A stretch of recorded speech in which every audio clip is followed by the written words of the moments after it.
ಏನು 75 ವರ್ಷ ಆಚರಣೆ ಇದೆ, ಅದು ಸಹ ಇನ್ನೂ ಸಹ ಈ ವರ್ಷಕ್ಕಿಂತನೂ ಮುಂದಿನ ವರ್ಷ ಇನ್ನೂ ಹೆಚ್ಚಿನ ವಿಜೃಂಭಣೆಯಿಂದ ಮಾಡಿ ಮತ್ತು ಈ ಭಾಗದಾಗಲಿ ಬಸವ ತತ್ವವನ್ನು ಪ್ರಚಾರ ಮಾಡಲವರು ಏನು ಬಿಜಾಪುರ ಬಾಗಲಕೋಟೆ ಜಿಲ್ಲೆಯಿಂದ ದೂರಿಂದ ಇಲ್ಲಿಗೆ ಬಂದು ತಮಗೆಲ್ಲ ಸೇವೆಯನ್ನು ಬಸವಣ್ಣವರ ವಚನಗಳು ಏನು ಸಮಾನತೆ ಸಾರಿದ್ದಾರೆ.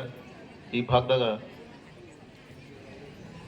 ಅತ್ಯಂತ ಇಡೀ ನಮ್ಮ ಕರ್ನಾಟಕದಲ್ಲಿ ನಾನು ಸಹ ಅನೇಕ ಮಠಾಧೀಶರು ನೋಡಿದ್ದೀನಿ. ಆದರೆ ಈ ರೀತಿ ಅತ್ಯಂತ ಸರಳ ಜೀವಿ ಮತ್ತು ಬರೀ ಮಠದಷ್ಟಲ್ಲೇ ಶಿಕ್ಷಣ ಕ್ಷೇತ್ರದಲ್ಲಿನೇ ಅವರು ತೊಡಗಿಸಿ ಅವರು ಅನೇಕ ವಿದ್ಯಾಸಂಸ್ಥೆಗಳ ಮುಖತ್ತು ಅನೇಕ ಬಡ ಜನ ಮಕ್ಕಳಿಗೆ ಇವತ್ತು ಉನ್ನತ ವ್ಯಾಸಂಗ ಮಾಡ್ಲಿಕ್ಕೆ ಈ ಮಠ ಸಹಕಾರಿಯಾಗಿದೆ. ಇನ್ನೂ ಮುಂಬರುವ ದಿನಗಳಲ್ಲಿ ಇನ್ನೂ ಹೆಚ್ಚಿನ ಸಂಖ್ಯೆಯಲ್ಲಿ ವಿದ್ಯಾಸಂಸ್ಥೆಗಳಿಂದ ಅವರಿಂದ ಹೊರ ಬರಲಿ. ಮತ್ತೇನು ಈ ನಾಡು ಕಂಡ ಶತಾಯಿಷಿ ಡಾಕ್ಟರ್ ಶಿವಕುಮಾರ ಸ್ವಾಮೀಜಿ ಆಗಿ ಅವ್ರೂ ಸಹ